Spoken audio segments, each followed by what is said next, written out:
Hello, everyone. Welcome. My name is John Deegan. I'm chair of the International Authors Forum and executive director of the Writers Union here in Canada. I'm pleased to welcome you to this discussion about next steps in self-publishing. This is the latest in a series of talks stemming from the IAF's Creating a Living report, which you can find on the International Authors Forum website. This talk is being presented in partnership with the Alliance of Independent Authors in the UK.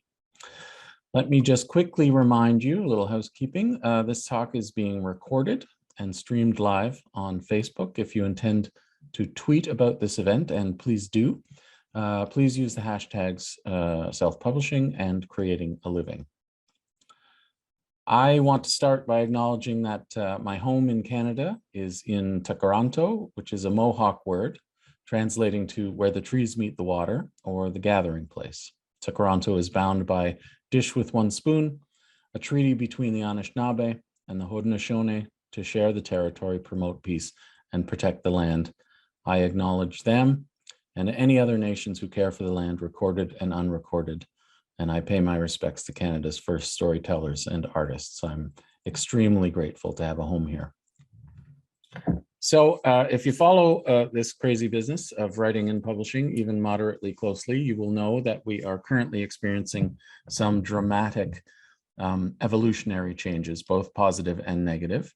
Despite healthy book sales in most markets, author incomes are in rather steep decline. Copyright licensing structures and their attendant royalties are threatened by corporate interests, ignoring the important balance of our ecosystem. Book piracy is rampant, and there is a worrying failure of regulation that needs immediate attention by most governments. But we are also seeing a very promising rise in professional self-publishing or independent authorship and publishing, independent authorship and publishing, as some prefer to call it. Once almost universally maligned as a very unprofessional corner of the book world, with the rise of professional print-on-demand services and electronic bookmaking and selling platforms, the idea of an author taking complete control of their own means of production is now more exciting than frightening. Independent and self-published authors exist on a spectrum, from the traditional authors working to bring their backlist back to the active marketplace, to born digital creators who control every aspect of the book production and selling business, from hiring their own professional editors and designers through self-promotion and audience building. Dispensing with traditional industry supports such as agents and publishing houses, and surrendering percentage on their royalties only to the platform with which they do business, which tends to make them a bit more money. We have a wonderful panel with us today, all of whom are deeply involved in the world of independent and self-publishing authors. So I'll get to introductions, but I have to say right off the top that Charmaine Merwibi from South Africa was not able to join us today due to technical difficulties. So let me start with introductions. Melissa Addy is the campaigns manager for the Alliance of Independent Authors in the UK, specifically in charge of organization memberships, which we'll be talking about later on. And I know this because my organization, the Writers Union of Canada, just became an organization member of the Alliance. Melissa writes and self-publishes historical fiction, has a PhD in creative writing, and teaches at the British Library, and every part of that bio makes me jealous. So welcome, Melissa. Thank you very much, John. Dorian Kelly is an administrator at the Authors Coalition of America. Both traditionally and self-published, Dorian is a New York Times and USA Today best-selling author. She once explained the entire business of self-publishing to me in a van traveling through Mexico City. So nice to see you again, Dorian. Nice to see you. Welcome to you both. I think the way we should do this is I'll turn it over to you, and you can give a presentation, expand on my introduction, give us the goods on how you got to be where you are in terms of self-publishing, and then we'll do a Q&A. I have some questions for you, but I also invite anybody in the audience to put questions into the Q&A feature, and I think we're all familiar enough with Zoom. You know where the Q&A is. It's down on the bar down there. Okay, so Melissa, Welcome. Hi. Hi. So I thought perhaps I should start by just sharing a few little bits of information about what's possible in self-publishing, because not everybody necessarily has seen data. So I have just one slide that I wanted to go through. So I'm going to try and share my screen with you. Hopefully I will pick the correct one. Can you see that? And when that changes, cool, lovely. So I just thought I'd give some sort of stats to get us started. So it's possible now to self-publish in almost 200 countries around the world. And that includes all the formats that you would think of normally. So not just ebooks, which is perhaps what first comes to mind, but in paperback and hardback and audiobooks, which are rising dramatically at the moment throughout all publishing sectors. And so far the data that we've seen, and it's always very tricky to pull out the indie data from, so indie self-publishing data from the wider industry, but we found that the indie authors now account for between 30 to 34% of all ebook sales in the largest English language markets. And so that's a really big chunk that we're beginning to see. And more recently, I've seen something where the figures might be starting to push towards 39%. And that's an interesting thing to be able to see. And the really, the most recent data that I saw in a event 2 days ago, presented by Coauthored, was that not only were the indie authors being rated at the same quality level, so looking at all reviews on Amazon, so they will be giving similar quality levels to traditionally published, which is really nice because sometimes it was looked down on or more snobby about what the quality of the work might be. But that also they were taking home quite a nice chunk, 39% of Kindle royalties in the 30 top 100 bestseller lists were being taken home by the indies. And that's a really interesting piece of data to have been able to pull out, and they went through thousands of titles. I don't even know how they did the tech. And one of the things that's beginning also to be shown with indie data is that FicsHelf showed that there's the representation is beginning to get better, which is really good in publishing. Diversity has been something of an issue for a long time, and there's been anecdotally still, and we're hoping to pull out more actual quantitative data showing that there's been a greater diversity of voices coming out.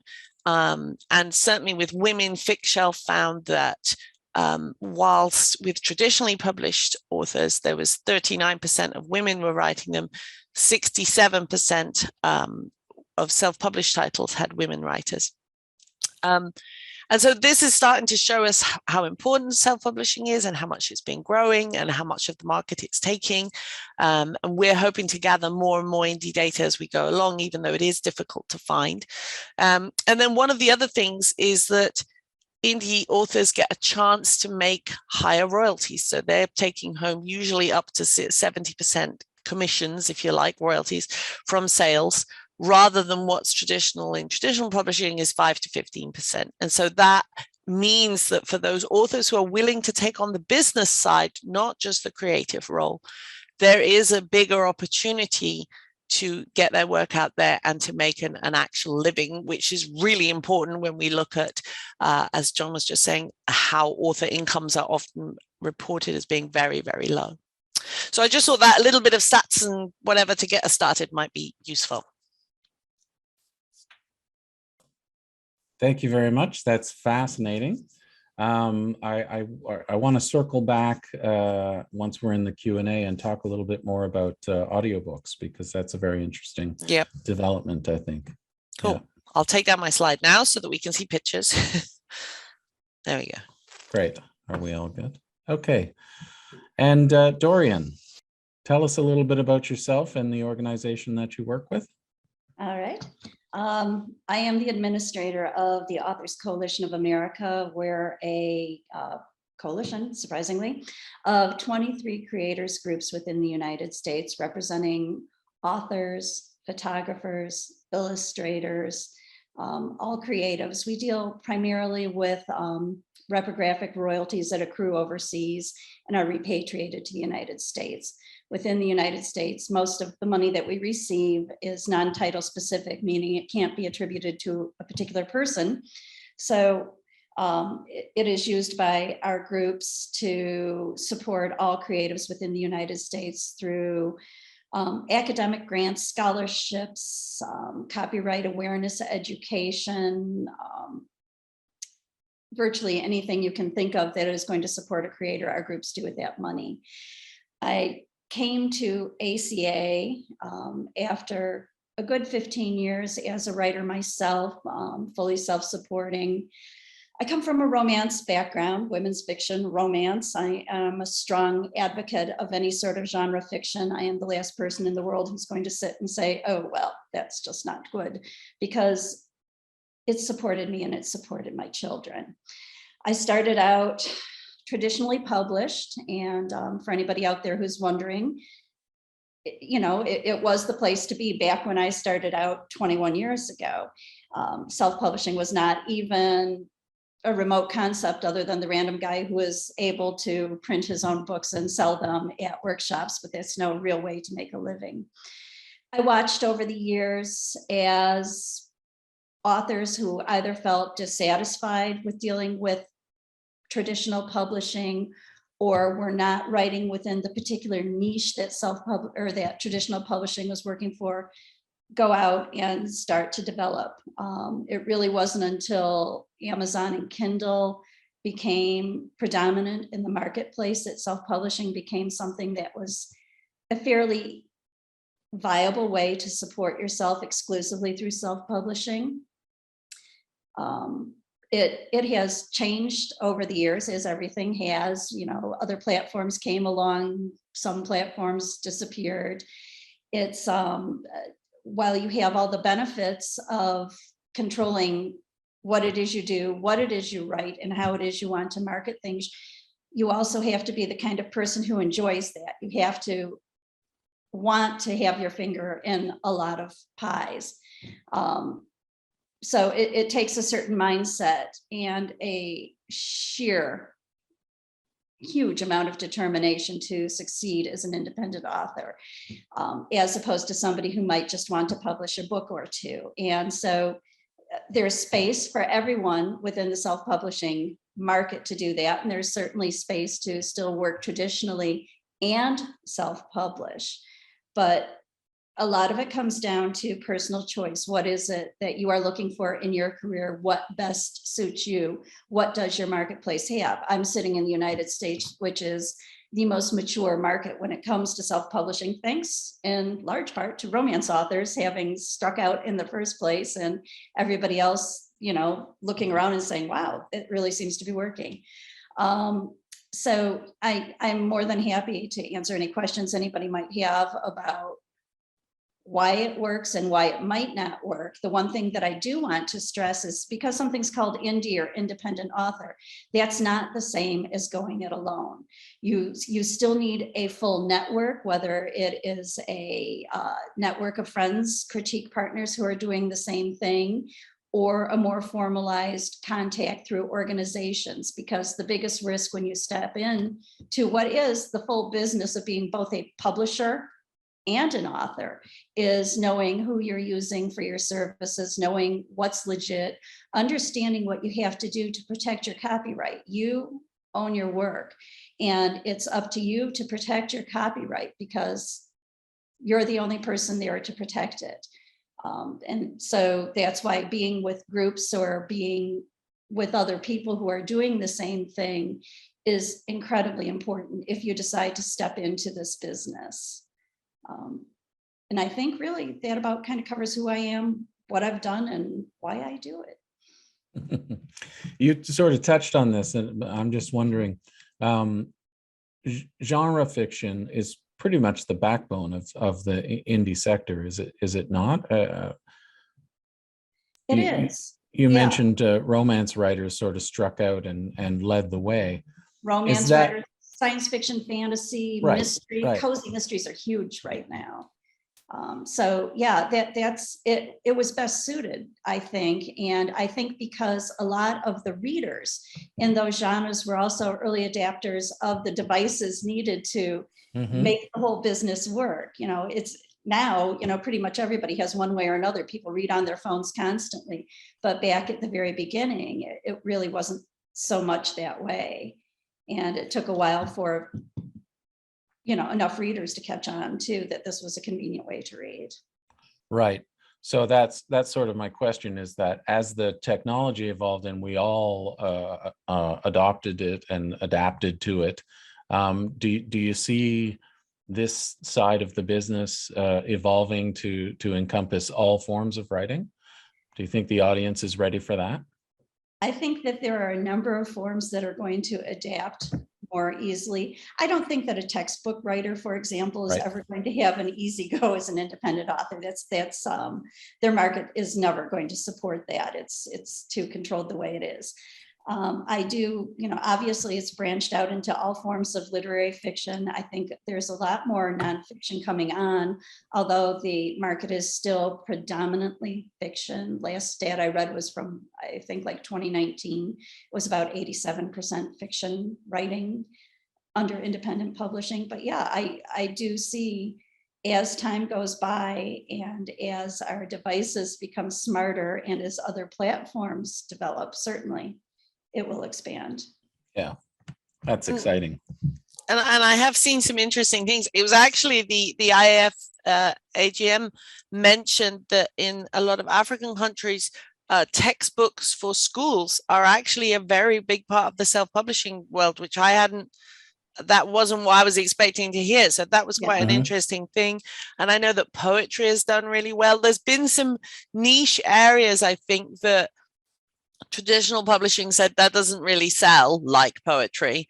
And people have actually said, well, it maybe doesn't sell enough for a big publishing house, but it sells enough for that author. And so that's a slightly different measure that you're going for there.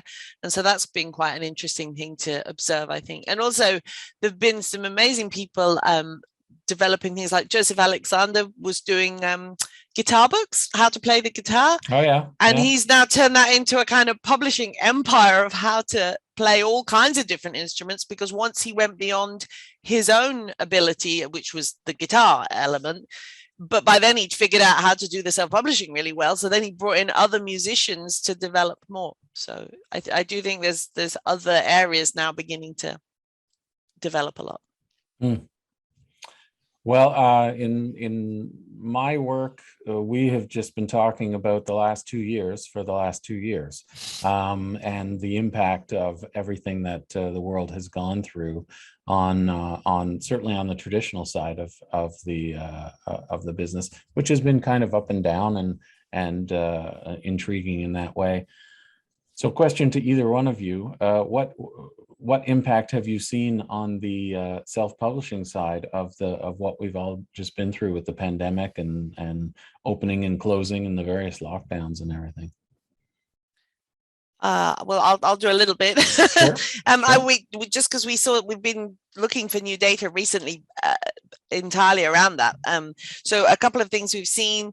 One was an interesting one which came out, which said that in the first few months of the lockdowns, the sales went up. Ebook sales in indie authors went up 20% on the previous year. So there was clearly, and That's anecdotally, fabulous. I've spoken to so many authors who just saw this huge spike in sales, because I guess everybody went, well, what are we going to do if we're locked at home? We've got to do something. So that was one thing. The second one came in from Written Word Media, and they said that in May, so this year, they were asking people, compared to 2021, and bearing in mind that they'd seen a big sales spike, did they think that they were going to earn more or less from their books in 2022? And 80% said the same or more, which is pretty good, because it sort of implies that that ripple, that initial push that came, might continue to ripple outwards as people remembered that they liked reading, even after that initial push. And certainly anecdotally, we had a lot of people saying that readers had contacted them and said, thank you for the escapism, thank you for the comfort, thank you for giving me something else to think about during a difficult time. And that was I think, made a lot of authors feel very worthwhile, that even if they thought, oh, I just write light-hearted whatever, actually that meant a lot to readers during that time. Absolutely. I guess one of the things that I really noticed too in the United States it was very popular for authors to have, you know, kind of joint author gatherings and signings, and obviously Right. with the shutdown that couldn't happen. And one of the hallmarks of a good independent author is somebody who is also able to lean into change and is very agile in how they look at their business. And, you know, I think it was helpful for the whole TikTok movement to kind of start at the same time, Bookstagram, blog tours, which had kind of gotten a little quiet for a while as a way of marketing, became very important again. And you know, Facebook, to the extent that Facebook ever wants to play nicely with authors, was also helpful at that point in time. And it really has made a difference because, you know, again, it was the happy reading, and sitting from my point in genre fiction and romance, we've seen a huge resurgence in the United States in that very area. And I do think that's going to continue forward. Everything goes in cycles, but certainly nobody really, especially in the United States these days, wants to hear anything so horribly dystopian. And it's pushed sales for a lot of people I know. And it gives me great hope, truly. Yeah, I think the audience was primed for it, right? The readership was primed for it because we were locked in our homes and looking for something to do. But in my experience, on the author side as well, you know, authors just became naturally more comfortable with digital technology and digital connection, and we were all doing you know, Zoom launches and things like that. And I think that just naturally leads you down the road to being more comfortable with the idea of sort of taking more control over those aspects of the business. You know, sorry, go ahead, Dorian. yeah, I absolutely agree with that. The one thing I would want to say for anybody who wants to consider independent authorship, you don't necessarily have to be the most, you know, out there person digitally already. It's possible any slow organic growth that you can build for yourself through a newsletter, through, you know, your personal Facebook page, and just take it up from there. So I wouldn't want anybody to hesitate if they're not ready to jump into the full, let's do Zoom launches. There's definitely different ways to approach it. And I will also point out with when you're an indie author, you also get to make these decisions. If there's something you're simply not adept at, if you're not a person who's going to be good at, you know, making sure that you have something out on TikTok, Twitter, wherever daily, that's where perhaps you spend some of your money and hire someone who is more adept. Speaking as a 56-year-old man, can someone please explain TikTok to me while we're on the line? No, that's okay. You don't have to. I'm only trying to learn it myself at the moment. And I think it's important to clarify that what we're talking about here, it's not an either or, right? It's not either you're traditionally published or you're self-published. A lot of folks are doing both. Dorian, you in your bio that I read, you do both. So it's really a question of for a lot of like traditionally published authors, it's a question of adding on and evolving their current practice. Is that right? Yeah, absolutely. You know, my first step into self-publishing was regaining rights to certain pieces of my backlist. There you go. Yeah. And putting them up, which is certainly easier because you already have the work there, and it's a matter of tweaking and slowly going in. And also, you know, making some decisions about how you want to put up your backlist. You put it all up at once, do you put up a book a month? How do you do it? There's all different theories on that. Knowing that anybody who is a reader within the indie market is somebody who likes to read a lot. So the more books you have up, the better, but it's still the best way to kind of put your toes in the mark into it and understand what it's going to take and find the people you need to do the work for it. And that certainly doesn't stop you from whatever your publishing obligations are with your traditional publisher. You just have to be very aware of what the contractual terms are that you agreed to within your print publication contracts. Are they telling you can't indie publish, self-publish a book for 12 months after a launch, or what is it particularly that they're asking of you? Because you certainly don't want to run afoul of any contractual obligations. And yeah, I'm a lawyer too, by the way. So we could tell. Well, and I would imagine that, in fact, this is the growth of this side of the business is actually changing contracting, isn't it? I mean, I think authors are much more careful about what they're signing away in a contract and for how long they're signing it away, for the very reason that they know that at some point they might want to reclaim their rights to reintroduce the book into the marketplace independently. Sorry, that's my dog barking at a squirrel. Joining in. Yeah, I think it's really interesting. One of the things that's sort of coming over the horizon is the concept of a creator economy, where you don't just think, oh, I write books and that's all I do. You are creating intellectual property, which you can then license out in bigger or smaller chunks to different places. And you don't have to just think, oh, I just write books and then I give them all everything to do with them to a publisher to look after. You can think, which pieces do I want to pull out and how do I wish to use those? And there are indie authors who do very well, and then they get approached by a publisher and they'll say, okay, well, I'm doing all right with this section of it, but perhaps you have greater contacts and greater ability to, for example, do print sales and take them into bookshops and that kind of thing. And they will license out just that element rather than the whole package. Yeah, and obviously you need a pretty solid track record before you're going to have a publisher who's going to give you a whole lot of space to do that, but it certainly does happen. And that's part of understanding what you own and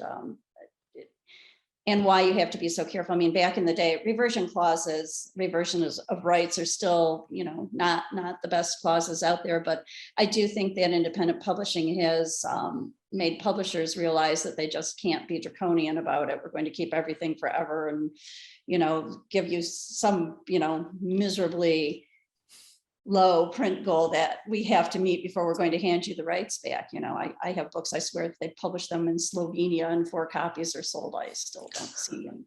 And I never will. And that's okay, because live and learn, and the industry's changed. Yeah.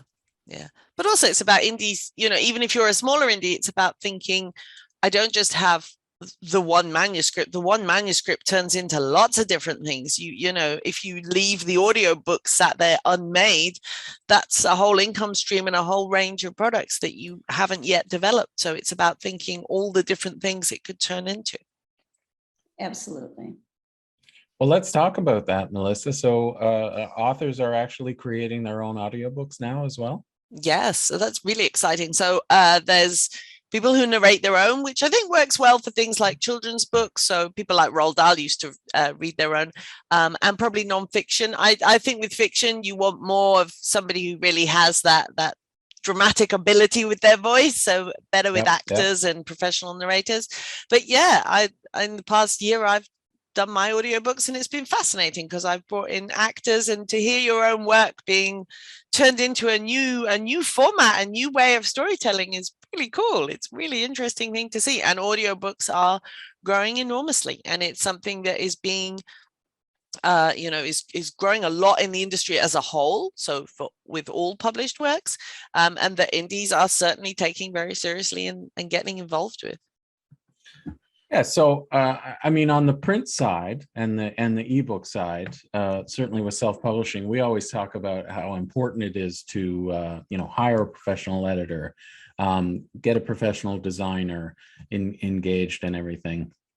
How do-it-yourself is the audiobook side? Like, is this something you can do on your own computer, or you're looking at renting out a studio and so I think it is higher level than at your own computer, because the sound quality when I'm listening to files and things, it sounds lovely when we're doing this is fine, but not when you're trying to listen to an audiobook. The sound quality has to be up there.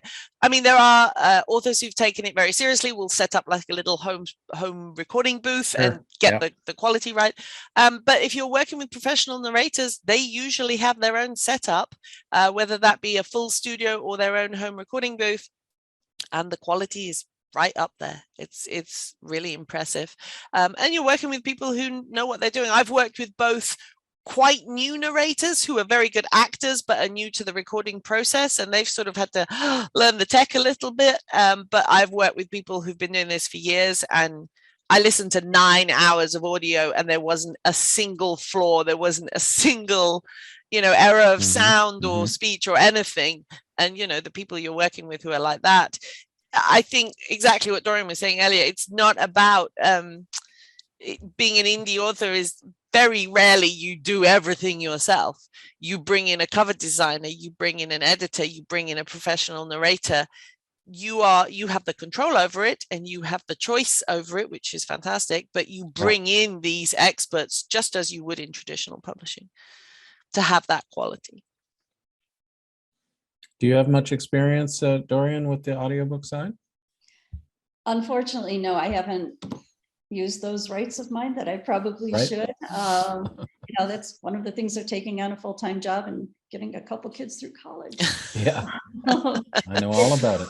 I've had works I've co-authored done through the publisher, and that's about as close as I've gotten. But yeah, now I feel bad. I need to go out and do that. There's always another thing to do. Yeah. There's always another format to develop. What about on the sort of broader sectoral side? And I guess this is a question for anybody as well. Having observed indie writing and publishing for a couple of decades, are we seeing more acceptance on the book selling side, like the actual bookshop side? Are we seeing more acceptance with libraries, literary festivals, prizes? Dorian, you in your bio, it mentions that you're a New York Times and USA Today bestselling author. Are indies getting on those lists? Yes and no. It depends how the lists are formulated. If they're based on pure sales, absolutely, indies are getting on those lists as well. They should, and hitting up at the very top. Yeah. Some lists, New York Times is, we all have many thoughts on how the New York Times list is put together. That is a very tough one for an indie author in general to crack, and I believe the New York Times likes to make sure it's that way because indie authors were hitting early on, and so they changed the rules. Right. But yeah, it's helpful, but that's just another tag that you wear, being able to say that there are so many successful independent authors who haven't gotten those labels at some point in their career and are still making more than enough money to support themselves. But so sales-based lists, always yes. Festivals, awards, yes, more and more frequently you're going to find independent authors at the top of those award-winning lists as well.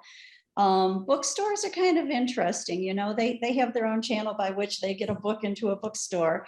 And while it's very easy to get into the online sales of a bookstore, sometimes it's not so easy to get your book in a bookstore.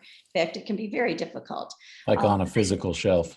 Yeah. The thing that has kind of intrigued me last night when I was unable to sleep and staring around, hopping from webpage to webpage, was that Barnes & Noble, which is not known for its robust digital platform, but is at least trying to keep a toehold in print, is now kind of co-branding with Book Talk on TikTok and pulling lists over and doing suggested authors from that. And, that's only a plus, absolutely, for independent authors when that happens, at least they're, Barnes & Noble is thinking outside the box, which is what they're going to have to do at this point in their corporate life. And it's certainly only going to help independent authors if this succeeds. I think it's getting wider and wider. I mean, it's really interesting because you'll have some awards that go, oh no, we don't take self-published authors, and then you go, but the Pulitzer takes it and the British Book Awards take it. You don't think they've thought about the quality and all of these things. So I always find that a little bit funny when you look at the ones that will and the ones that won't. I mean, I think eventually everyone's going to have a little look at themselves and go, what is it exactly that you don't like? If the quality is okay and the sales are okay, are you just sort of hanging on to something that's gone? You know, you can't hang on to that, because otherwise you can go, well, it's not a real book unless it's written on vellum by a monk. You know, it's like, how far back do you want to hold on to something? You know, that's just the means of production. It's not the content. You know, then the content might be rubbish, I don't know, but you can't go purely on the method of production. Yeah. Right. It's something we're banging up against in Canada as well. The Writers Union of Canada started accepting self-published authors a decade ago, close to a decade ago, and then realized that we were still in a sector that wasn't quite as accepting as our own union was. So, you know, we've been lobbying and advocating for inclusion in prizes, and we've had some success on the funding side. We have a robust funding structure in Canada for authors, and most of the funders now accept the practice of self-publishing, as long as it's sort of, if there's a means test for like professionalism, and that's something that the union provides. So yeah. That's something that we talk about a lot at ALLi recently, is trying to say to the actual self-published authors, you know, here's a checklist for you to look at, to think, am I meeting the quality standards of the industry, to make sure that I'm giving myself and my book the best possible chance. And it's, you know, of course, a beautiful cover and the editor and all the rest of it, but it's also things like, if you want to get into a bookshop, but you haven't listed yourself with their wholesalers, you're just making their life very difficult, and they have a difficult life anyway. They're trying to make a living. So it's those things where, if you understand how the industry works, you can easily match those standards, and then you make it easier for them to accept you in. The ones who are willing to accept. And so then a little commercial for everybody here. It's groups like ALLi and the coalition in the States that give you that education about how the industry works in that sort of broad way. All of the little corners you have to peek into, right? Yeah. So I'm going to do a tiny little bit. One of the things that we feel very strongly about in the Alliance of Independent Authors, here we are, is that we want all authors to be informed so that they can make an informed choice. And one of the things we've done is, we understand that, you know, authors may want to be with one association or another association. It may be by their location, it may be by their genre. So what we've done is create a new membership section called organization membership, which means that an organization like the Writers Union of Canada can join us, and we will share with their members the knowledge that we've gathered. We've spent a decade gathering expertise around self-publishing. So then what we do is we have a guide to self-publishing for their members, and a partner services directory. So when you're choosing those editors and cover designers and all the rest of it, to make sure that you are getting someone of quality and not being ripped off and not being scammed and all the rest of it, and that you're therefore going to be able to draw on people who have good quality and standards to make your work better and to make your own books better. So this is an organization membership thing that we put together. I'll leave my contact details on the screen just so people can have a look later on. But it's something that we're offering at the moment to try and share the expertise that we have, because we would like all authors to be well informed. And we don't just want to go, and you must be a member of ours. If you're in another organization, that's great. We would like to share this information with you as well. So that's something that we've been doing recently. And thank you for doing it, Melissa. We joined, the Writers Union of Canada joined. You have. That's really reasons, like, we did our own guide to self-publishing a couple of years ago. Very informative. Hired an expert in the field, but what we found is that it was out of date as soon as we published it. Do you know what I mean? Like this side of the business is evolving so quickly, and there are new services and new platforms and everything. So it's so quick. I mean, even, you know, in March I had a set of stats on indie information, and I had all of that, and then yesterday. I now have a whole new set of data to share, and it's like, oh, okay, quick, go and update everything again. So it's very hard to keep up if that's not what your organization is purely focused on. So, Right. Yeah. So Thanks. You're very welcome. And we're brand new to it, so we're still figuring out how to integrate it with all of our services and everything. But I look forward to more of that. So, yeah, it's good. It's very good to have you on board. So I think we have a couple of sort of almost like nuts and bolts sort of questions. Yes. So let me throw them out to you. And this is coming from the Q&A section. So I just want to remind the rest of the audience that throw a question in the Q&A if anything is mysterious to you, and we'll try to get it answered. So we have from an anonymous attendee. Sure. Hi, I've self-published 2 historical fiction novels and have sold about 1,000 copies, both paperbacks and ebooks to date. I'm now working on the 3rd in the trilogy. I can't afford advertising, frankly, and rely entirely on social media, press interviews, and word of mouth. Do you have any tips to increase sales? I'm sure you get this question all the time. Well, I do historical fiction. Yay. Well, first of all, I would say 1,000 copies is good. Well done. That's good stuff without any advertising. Come on, that's good. Also, you're writing in a series, and that's really good. That would be my next tip, would be work in a series. To be honest, what I did is I wrote a series and I waited till the series was complete before I started advertising, because my point was, it's all very well me getting someone to be a mad raving fan of mine when they've read book 1, and then if I just make them wait a year, they're not going to remember who I am. That's very difficult to do. So I very much went down the route of, once they've read like 4 books, which was how long mine was, they will remember me for a year while I go away and write another book. So definitely write the series and get it complete. With the advertising, I know it sounds scary and you think, oh my God, I've got to put thousands up straight away. The advertising does make a big difference, but what you can do, and this is what I did when I was learning it, I made sure to read up on it a lot first, and then I was spending like £5 a day on Facebook, and I just did it for a week while I just went, does it work? Does it work? Does it work? Because of course there is a cash flow issue where you have to pay up front for the advert and you don't get the sales till 2 months later. But I would do like a week and I'd go, oh yeah, the sales did. Okay, good. So next month I can afford 2 weeks. Good. And I will just do a little bit. And you can build it up like that. You do not have to go in there and go, right, £1,000 on the line straight away. You can do little bit. As you grow confident that the sales are coming back to you, then you get more confident with it. So the answer to does it work is yes, it does work. It does work. It does work, but you have to learn it.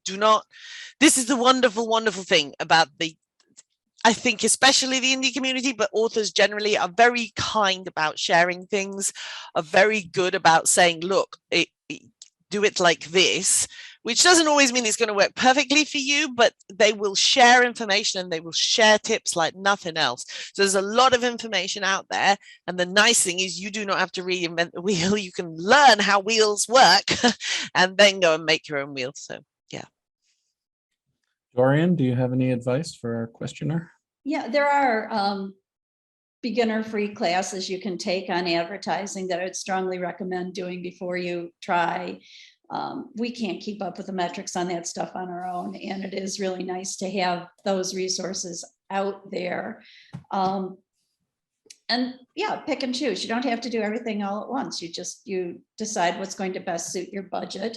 You can also find different newsletters that for a very small investment will at least get your name out a little. They're not going to work as well as the ones that require a huge investment to do them, but every little thing is incremental. The other thing I'd say is if you don't have a newsletter list, probably start one and let it grow organically now. Start thinking about putting out a newsletter. I know there's one more thing on your plate, that's writing, but it's really, really important. And your best sales come from word of mouth by readers who love you. Right. And the more that you are in touch with those readers, not to the point that they're like, oh, there she is again, but enough that you can actually keep in contact and keep that connection. It's really, it grows. It does. It just, it's slow, organic, but that's the best growth. Absolutely, in this business. Yep. Great. We have a question here that I think causes a lot of anxiety for a lot of authors, and it's about writing time itself. So what % of your writing time do you spend on the publishing side, the indie publishing side? I imagine, you know, I'm an author myself, and I have a fantasy about, you know, not having a day job and spending all of my time writing. But I know that that the business side of it is so important as well. So, do you have a percentage in mind? It's really low. I do so little writing compared to the marketing. Yeah, I mean, I probably should do more of the writing. It depends. There are authors who put out a lot of books. I mean, really a lot of books, because they sit there and do 10 hours a day writing, and they clock up the word count. My brain just doesn't work like that. I do historical fiction. It requires an awful lot of research before I can even get started, and I write quite slowly. So I do 1 to 2 books a year. So I will just, I try to write every day, but little bits. And it does take up a lot of marketing.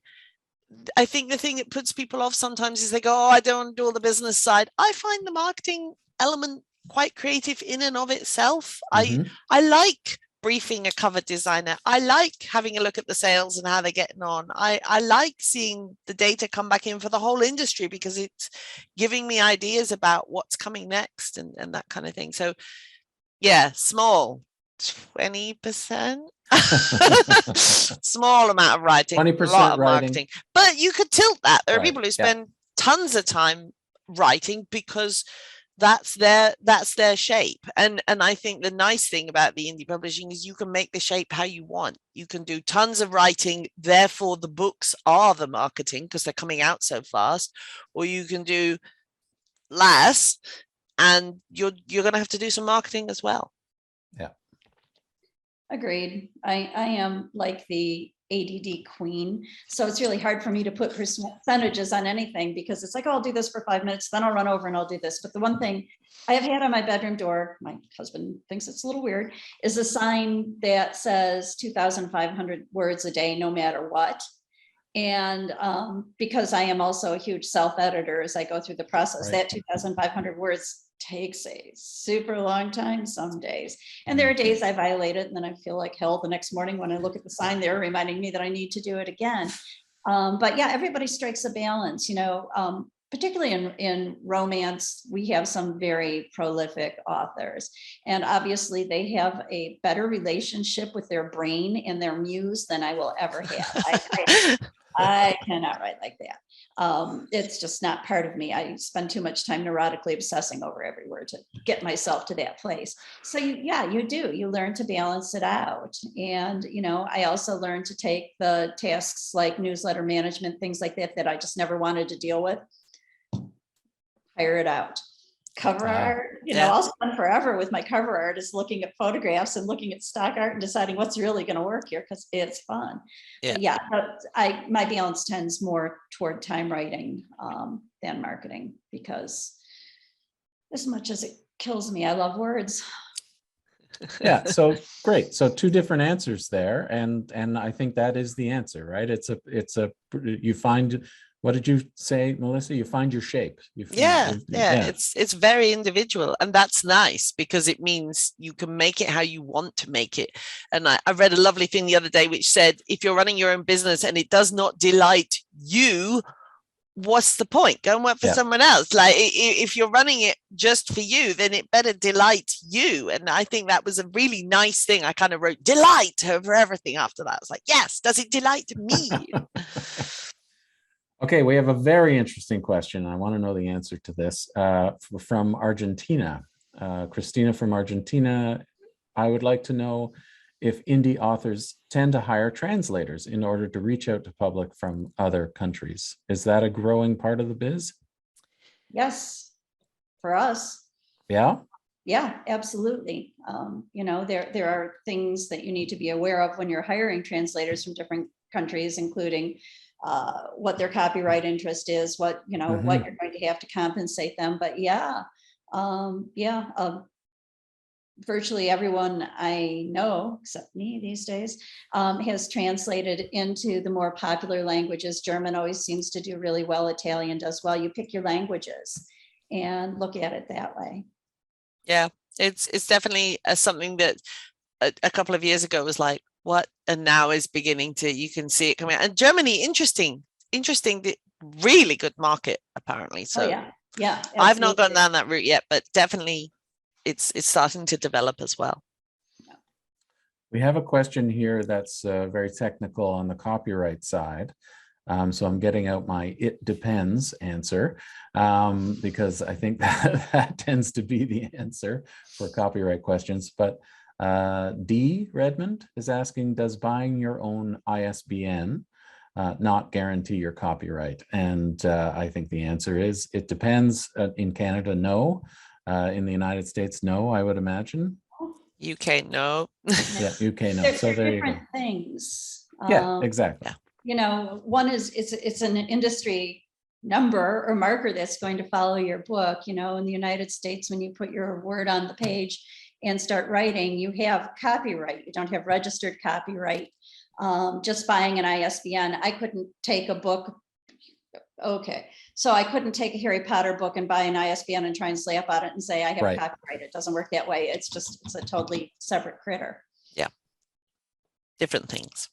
Yeah, exactly. And so I guess the question really is, how do I go about securing my copyright? And again, that the answer is it depends. Where are you? Which country are you in? Which territory are you in? And where are you trying to secure copyright? So for instance, in there's the follow-up. So how do you get a copyright? So for instance, in the United States, Dorian, it's about registration, right? With the Library of Congress. You're going to register with the U.S. Copyright Office. Yeah. Yeah. In the UK, it is just innate. The problem then is proving, because occasionally someone goes, well, prove it. And then you're like, okay, it is not a thing that you register. It is, once you've written that, the copyright is yours, but then proving it occasionally is a problem. So, yeah. And to say, you know, that is true in the United States too. But if you're dealing, for example, Amazon with backlist, they're always like, so prove you have a copyright. And if I had a book that Harlequin, I did with Harlequin forever ago, they didn't necessarily register copyrights in the United States, and there's nothing to hand. Simon & Schuster, other publishers I've worked with have. So the registration in the United States is what saves you great agony and also gives you better legal protections should there be any copyright claim. So there isn't a system in the UK, but I mean, it depends all around the world. As you said, John, it really depends. So wherever it is you are, that's the place to go and find out specifically for. Yeah. Well, I'm conscious of the time, and I have one question that I want to get to from myself here, because I think it's important. If you could name one essential bit of knowledge for someone who's just starting out a self-publishing, indie publishing practice, what would it be? The essential piece of information. I think I have my answer, but go ahead, anybody. Mine sounds salesy, but it would be go and have a look at the Alliance of Independent Authors or another organization that is going to give you reputable advice, because there is a shed load of advice available and ready for you. Do not just go off on your own and make it all up as you go along, because you'll make your life so much harder. There's tons of really good advice out there, and finding it.